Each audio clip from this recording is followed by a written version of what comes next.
तो स्टूडेंट्स, इनसे पहले वाली वीडियो में हमने देख ही लिया था कि फंजाई क्या है, इसका स्ट्रक्चर क्या है, यूजफुल हार्मफुल फंजाई क्या है और इनके में रिप्रोडक्शन कैसे हो सकता है।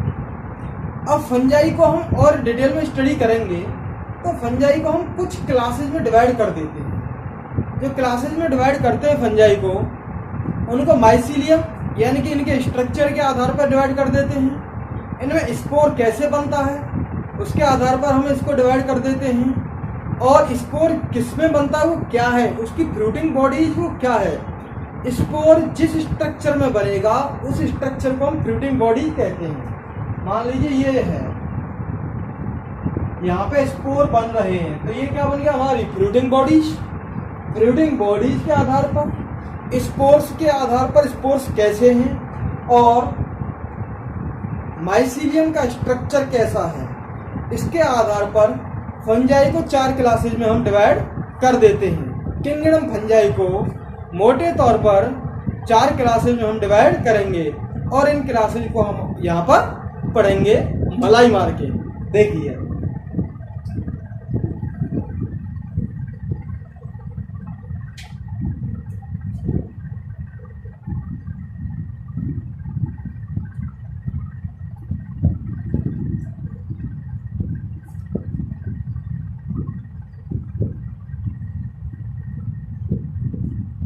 फंजाई का क्लासिफिकेशन क्या होता है। क्लासिफिकेशन फंजाई का, तो मैंने आपको बताया जब हम किसी को बांट रहे हैं, डिवाइड कर रहे हैं, तो उसको किसी आधार पर ही तो डिवाइड करेंगे कि हमने क्या आधार लें। मान लीजिए हम कपड़ों को डिवाइड कर रहे हैं तो कपड़े में पेंट को अलग रख देंगे, शर्ट को अलग रख देंगे।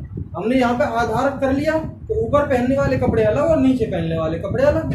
अगर हम किसी बहुत सारे ऑर्गेनिज्म हैं उनको डिवाइड कर रहे हैं तो उनको किसी आधार पर डिवाइड करेंगे। तो फंजाई को जो डिवाइड कर रहे हैं, हमारा यहाँ पे बेस क्या है, based on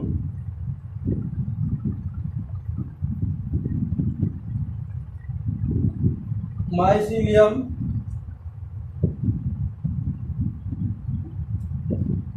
spores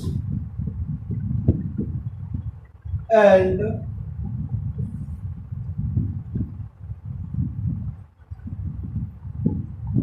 fruiting bodies।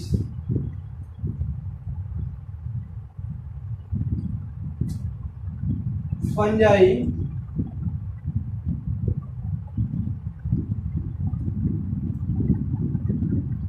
divided into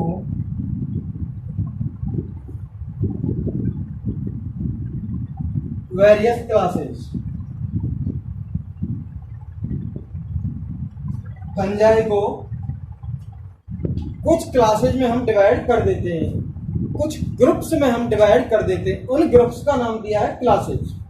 अलग अलग क्लासेज में हम डिवाइड कर देंगे किसके आधार पर, माइसीलियम का स्ट्रक्चर क्या है, इसका जो स्ट्रक्चर है, बॉडी का स्ट्रक्चर क्या है, स्पोर जो लगते हैं उनका स्ट्रक्चर क्या है, फ्रूटिंग बॉडीज हैं जिनमें स्पोर लगते हैं उनका स्ट्रक्चर क्या है, उसके आधार पर हम फंजाई को डिवाइड कर देते हैं। अब हमारी पहली वाली क्लासेज है फाइकोमाइसिटिस। ये पहली वाली क्लास का नाम है फाइकोमाइसिटिस।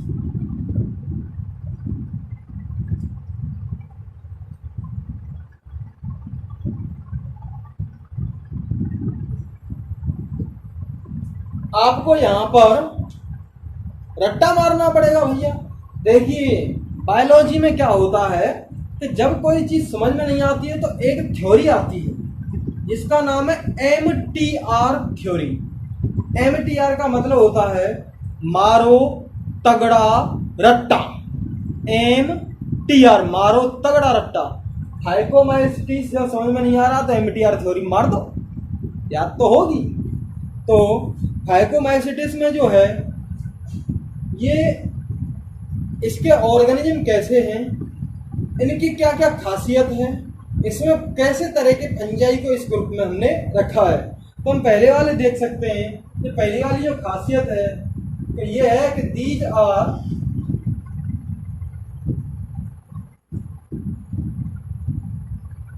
एक्वेटिक। कहां पर पाए जाते हैं? पानी में पाए जाते हैं। ज्यादातर ये जो फंजाई हैं कहां पर पाए जाएंगे? पानी में पाए जाते हैं। कुछ जो नमी वाली लकड़ियां हैं उनके ऊपर पाए जाते हैं और कुछ नमी वाली जगह पे पाए जाते हैं, मॉइस्ट सॉइल में पाए जाते हैं, और कुछ प्लांट्स के ऊपर भी पाए जाते हैं। यहाँ नमी है, यहाँ लिख सकते हैं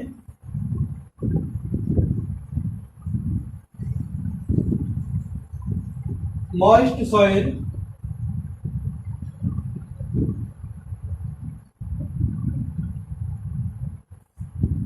एंड हम यहां पर क्या लिखेंगे?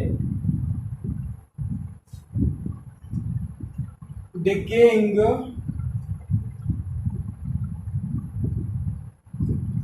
Moist would ETC। कुल मिला के बात ये, जहां पर पाए जाएंगे ये नमी वहां पर होनी चाहिए। अब इनका जो माइसीलियम है, माइसीलियम किसे कह रहे थे? नेटवर्क ऑफ हाइफी को। और एक हाइफियम किसे कह रहे थे? इसके एक फिलामेंट को, एक ब्रांच को हम हाइफी कह रहे थे। और बहुत सारे हाइफी को मिला के क्या कह रहे थे? माइसीलियम कह रहे थे। माइसीलियम इसका जो एसेप्टेट होता है, एसेप्टेट का मतलब क्या हुआ है कि इसमें सेप्टा प्रेजेंट नहीं होते।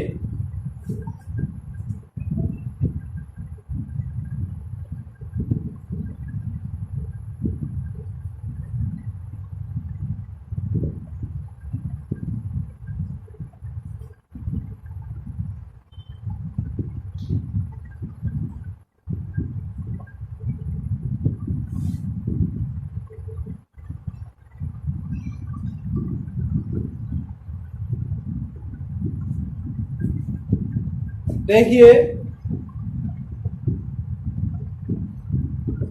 माइसीलियम एसेप्टेट होता है। मैंने दो तरह के माइसीलियम बताए थे, एक में जिनमें बीच बीच में सेप्टा प्रेजेंट होते हैं, तो यहाँ पर क्या है? ये सेप्टेट माइसीलियम हो गया। और जिनमें सेप्टा प्रेजेंट नहीं होते तो ये जो है ऐसा माइसीलियम होगा। और इनमें बहुत ज़्यादा न्यूक्लियाई पाए जाएंगे जिसमें फ्री पाए जाते हैं। तो इसमें ये वाली कंडीशन पाई जाती, ये वाली कंडीशन इसमें नहीं पाई जाती। तो ये जो है एसेप्टेट होता है, सेप्टा प्रेजेंट नहीं होते इसमें। और यहाँ पर बहुत ज़्यादा न्यूक्लियाई पाए जाते हैं। और जिस माइसीलियम में बहुत ज़्यादा न्यूक्लियाई पाए जाते हैं उस कंडीशन को हम क्या कहेंगे? सिनोसिटिक कंडीशन। सिनोसिटिक कंडीशन का मतलब है many nuclei present in mycelium. किसी में बहुत ज़्यादा न्यूक्लियाई प्रेजेंट हैं, फ्री फॉर्म में प्रेजेंट है, तो इसको हम क्या कहेंगे? सिनोसिटिक कंडीशन। अब बात आती है रिप्रोडक्शन की। रिप्रोडक्शन बाय क्या होगा? हम रिप्रोडक्शन में बताया था दो तरह का रिप्रोडक्शन होता है, सेक्सुअल रिप्रोडक्शन और एसेक्सुअल रिप्रोडक्शन। तो यहाँ पर पहले वाला हम एसेक्सुअल रिप्रोडक्शन ले लेते हैं।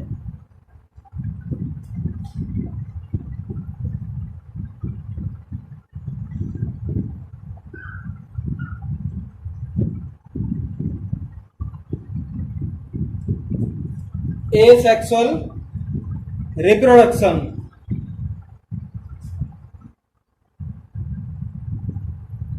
takes place by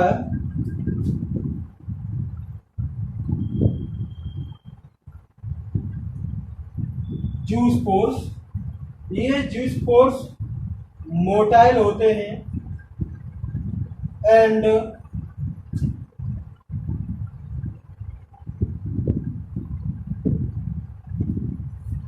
प्लेनोस्पोर्स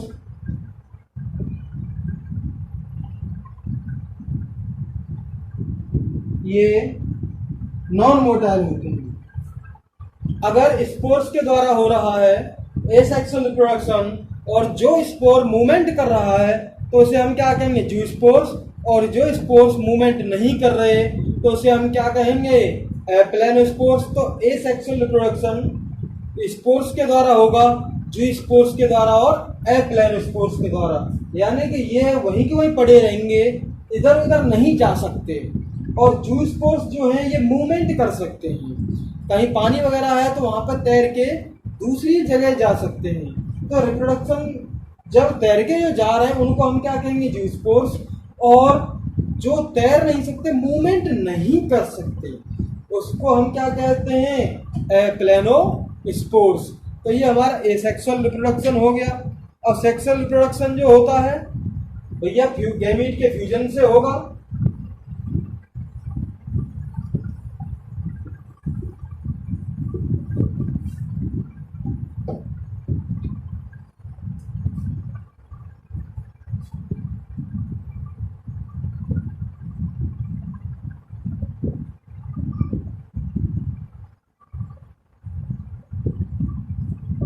sexual reproduction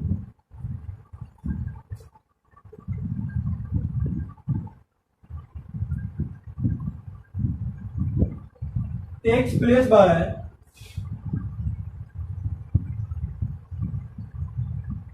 fusion of gametes.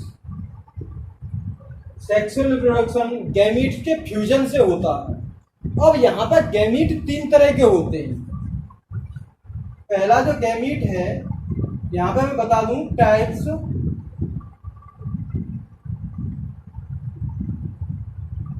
Of gametes, आइसोगैमीट,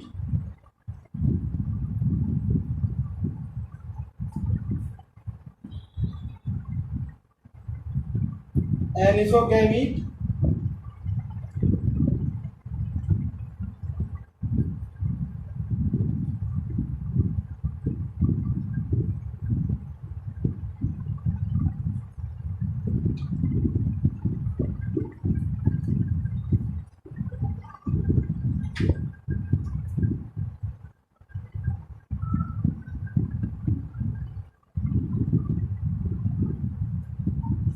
isogamous, एनिसोगैमस और ऊगैमस, ये होते हैं। आइसोगैमस में क्या है, दोनों गैमीट एक जैसे पाए जाएंगे, सिमिलर गैमीट पाए जाते हैं, तो उसे हम क्या कहेंगे, आइसोगैमीट। और इसमें एनिसोगैमीट में एक बड़ा होगा और एक छोटा होगा, ऐसे गैमीट होंगे, यानी डिसिमिलर गैमीट होते हैं। और ऊगैमीट्स में एक बड़ा होता है और दूसरा छोटा होता है। बड़ा जो होता है वो नॉन मोटाइल होता है, छोटा जो होता है वो मोटाइल होता है। ऊगैमस में ये फिक्स है, यहाँ पे या तो दोनों मोटाइल होंगे या दोनों मोटाइल नहीं होंगे। ऐसे इसमें या तो दोनों मोटाइल होंगे या दोनों मोटाइल नहीं होंगे, ये एक बड़ा होगा तो एक छोटा होगा। यहाँ पर एक बड़ा होता है जो फीमेल गैमीट होता है, ये स्टेशनरी होता है, स्थिर रहता है, मोटाइल नहीं होता, मूवमेंट नहीं कर सकता। छोटा वाला जो होता है ये मेल गैमीट होता है और ये मूवमेंट कर सकता है। तो गैमीट 3 तरह के होते हैं, आइसोगैमस, एनिसोगैमस और ऊगैमस। तो यहाँ पर ये बात देखेंगे, सेक्सुअल रिप्रोडक्शन फ्यूजन से होता है, गैमीट के फ्यूजन से आपस में ये फ्यूज कर जाएंगे, जाइगोट बन जाएगा, सेक्सुअल रिप्रोडक्शन हो गया। ये फ्यूज कर जाएंगे, जाइगोट बन गया, सेक्सुअल रिप्रोडक्शन हो गया। ये फ्यूज कर जाएंगे, जाइगोट बन गया, सेक्सुअल रिप्रोडक्शन हो गया। अब फाइकोमाइसेटिस में बहुत तरह के ऑर्गेनिज्म पाए जाते हैं, किसी में इस तरह के गैमीट होते हैं तो किसी में इस तरह के गैमीट होते हैं तो किसी में इस तरह के गैमीट होते हैं। तो सेक्सुअल रिप्रोडक्शन हमारा गैमीट्स के फ्यूजन से होता है, ठीक है भाई। अब देख लेते हैं इसके एग्जाम्पल क्या है, फाइकोमाइसेटिस के एग्जाम्पल देख लेते हैं।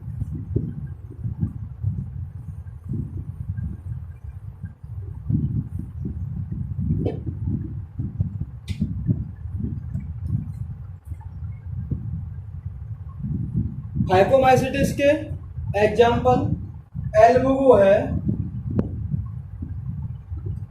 मैंने बताया था कहां पर पाया जाता है, मस्टर्ड, जो सरसों जो होती है उनकी लीव्स पर एल्बुगो पाया जाता है और व्हाइट व्हाइट स्पॉट बना देता है। एल्बुगो वहां पर पाया जाता है। एक आता है राइजोपस,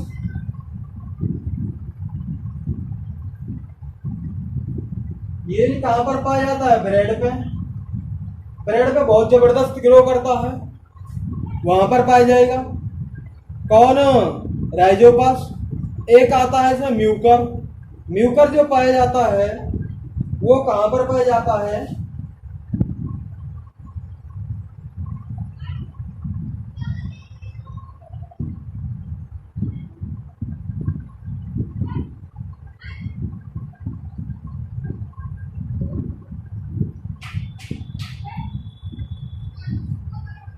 ये प्लांट्स के जो सड़ी गली चीज हो रही होती हैं वहां पर पाया जाता है म्यूकर। और रोटन वेजिटेबल मैटर्स, जो सब्जियां सड़ गल रही होती हैं तो वहां पर म्यूकर बहुत जबरदस्त ग्रो करता है। तो ये इसके कुछ एग्जाम्पल हैं। इस वीडियो में हमने फाइकोमाइसिटिस को देखा। फाइकोमाइसिटिस जो है उसके कैरेक्टर्स देखे और यहाँ पर हमने उसके एग्जाम्पल देखे। अब हमारी जो क्लास आती है, अगली वाली जो क्लास है वो हमारी कौन सी है? एस्कोमाइसिटिस।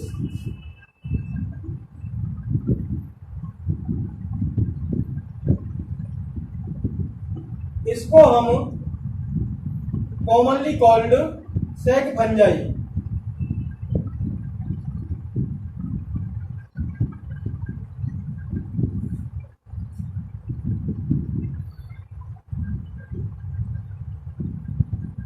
इनको हम थैली वाले फंजाई भी कहते हैं, क्योंकि इनमें जो होता है वो थैले जैसा स्ट्रक्चर होता है जिसमें स्पोर्स जर्मिनेट होते हैं। और इनमें कुछ जो है एस्कोमाइसिटिस में मल्टी सेलुलर फंजाई भी होते हैं, कुछ यूनिसेलुलर भी होते हैं। बहुत ही कम पाया जाता है यूनिसेलुलर। यूनिसेलुलर तो सिर्फ यही है, यीस्ट। दूसरा वाला पॉइंट है most of are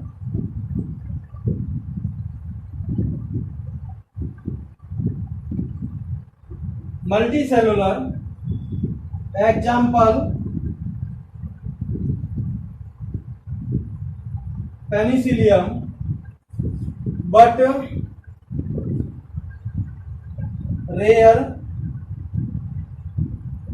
as unicellular, example yeast. बहुत कम यूनिसेलुलर होते हैं और ज्यादातर केस में जो है वो मल्टी सेलुलर होते हैं। अब बात आ जाती है कि ये यीस्ट को सैकेरोमाइसिस सेरेविसी भी कहते हैं, इसका साइंटिफिक नेम है। आगे पता चल जाएगा आपको, 12th क्लास में भी हो गया। अब ये जो है ये न्यूट्रिशन कैसे करते हैं?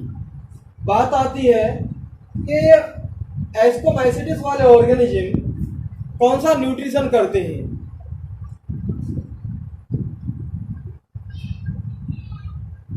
दे आर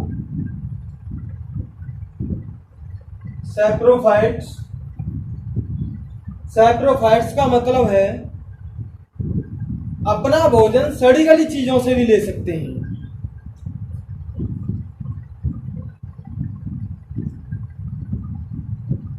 डीकम्पोजर्स, मरी हुई चीजों से भी अपना भोजन ये लेते हैं।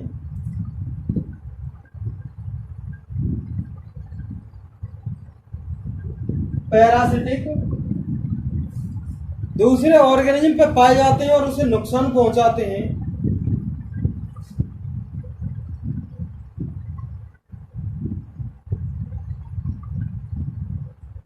कॉप्रोफिलस। कॉप्रोफिलस का मतलब है ये जो है टंग पर पाए जाते हैं। PLOUS,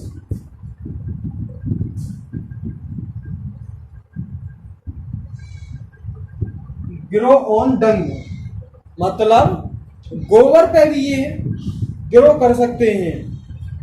ये जो हैं कहाँ कहाँ पर पाए जाते हैं? सैप्रोफाइट्स हैं, अपना खाना सड़ी गली चीज़ों से भी लेते हैं। सैप्रोफाइट्स हैं, डिकम्पोजर्स हैं, मरी हुई ऑर्गेनिज्म से भी अपना खाना लेते हैं, और पैरासिटिक न्यूट्रिशन भी करते हैं। पैरासिटिक न्यूट्रिशन का मतलब है दूसरे ऑर्गेनिज्म की बॉडी पर खाना लेते हैं। तो ये पैरासिटिक न्यूट्रिशन वाले भी ऑर्गेनिज्म हैं। और ये कॉप्रोफिलस हैं। कॉप्रोफिलस का मतलब है कि ये जो है गोबर पे भी ग्रो करते हैं। ठीक, अब आता है इनका माइसीलियम। माइसीलियम कैसा है इनका स्ट्रक्चर?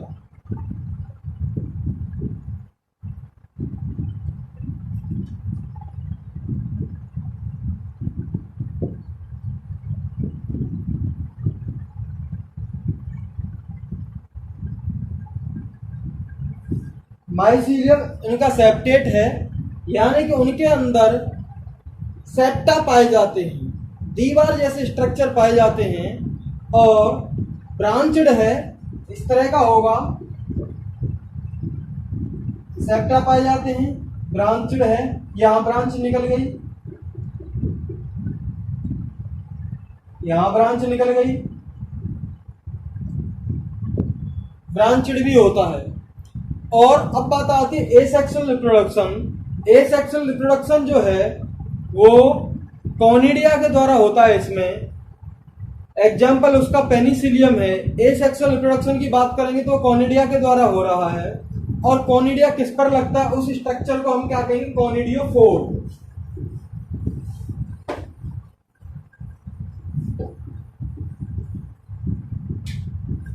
ये है कोई ऑर्गेनिज्म, यहां पर कॉनिडिया लग रहे हैं। ये स्ट्रक्चर जो कहलाया जाएगा ये हमारा क्या है? कॉनिडिया।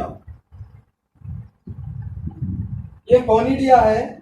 ये छोटे छोटे स्पोर लगते हैं, ऊपर लग रहे हैं, और ये इस पर लगे हुए हैं। तो इस ब्रांच को हम क्या कहेंगे? कॉनिडियोफोर।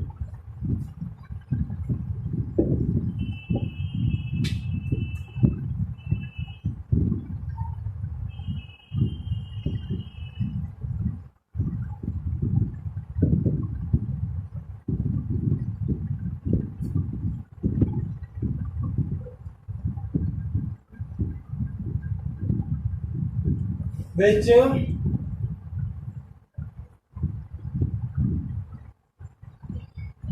present on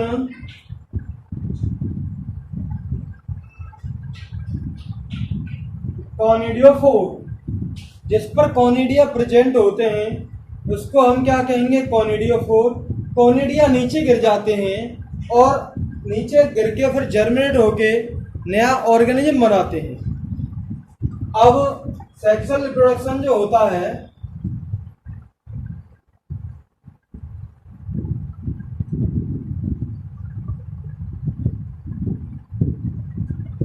bye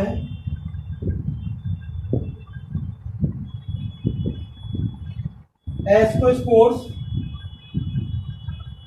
which present in SI। Ascospores हैं जो कहाँ पर लगता है? SI एक स्ट्रक्चर है, वहां पे लगते हैं।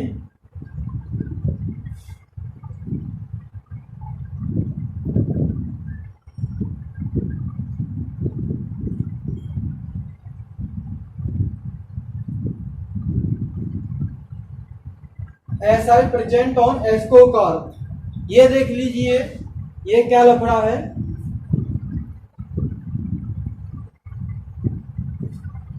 एस्कोस्पोर्स तो हम यहाँ पे स्पोर्स को कहेंगे। इसमें जो स्पोर्स लग रहे हैं इनके स्पोर्स को हम क्या कहेंगे? एस्कोस्पोर्स। एस्कोस्पोर्स किस में प्रेजेंट है उसको हम क्या कहेंगे? एसआई। इस वाले स्ट्रक्चर को हम क्या कहेंगे? एसआई। और ये एसआई किस पर प्रेजेंट है? इस पर। तो इसको हम क्या कहेंगे? एस्कोकार्प। जिस पर प्रेजेंट है एसआई इसको एस्कोकार्प कहेंगे। और एसआई में जो चीज प्रेजेंट है उसे हम क्या कहेंगे? एस्कोस्पोर्स। तो सेक्सुअल रिप्रोडक्शन किसके द्वारा हो रहा है? स्पोर्स के द्वारा हो रहा है। अब इसमें एग्जाम्पल ले सकते हैं, एस्परजिलस है, क्लेवीसेप्स है, न्यूरोस्पोरा है, ये इसके आप एग्जाम्पल लिख सकते हैं।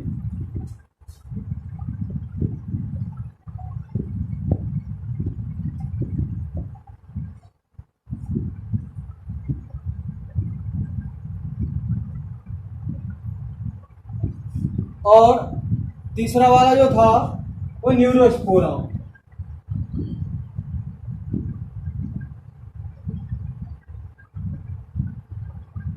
न्यूरोस्पोरा बायोलॉजी में न्यूरोस्पोरा का बहुत वर्क है। जेनेटिक बायोकेमिकल रिएक्शंस में भी हम इसका स्टडी करते हैं, बायोटेक्नोलॉजी में भी इसका स्टडी करते हैं, जेनेटिक वर्क में भी हम इसका स्टडी करते हैं। तो इसके एग्जाम्पल क्या है? एस्परजिलस है और क्लेवीसेप्स है, न्यूरोस्पोरा है, ये हमारे इसके एग्जाम्पल हो जाएंगे। एस्परजिलस हमने यहाँ पर 2 क्लासेस के बारे में पढ़ा है। पहली वाली क्लास कौन सी थी? फाइकोमाइसिटिस। और दूसरी वाली क्लास कौन सी थी? एस्कोमाइसिटिस। इसमें हमने पढ़ लिया है। 2 हमारी क्लासेस और रह गई हैं, उनको हम नेक्स्ट वीडियो में देखेंगे।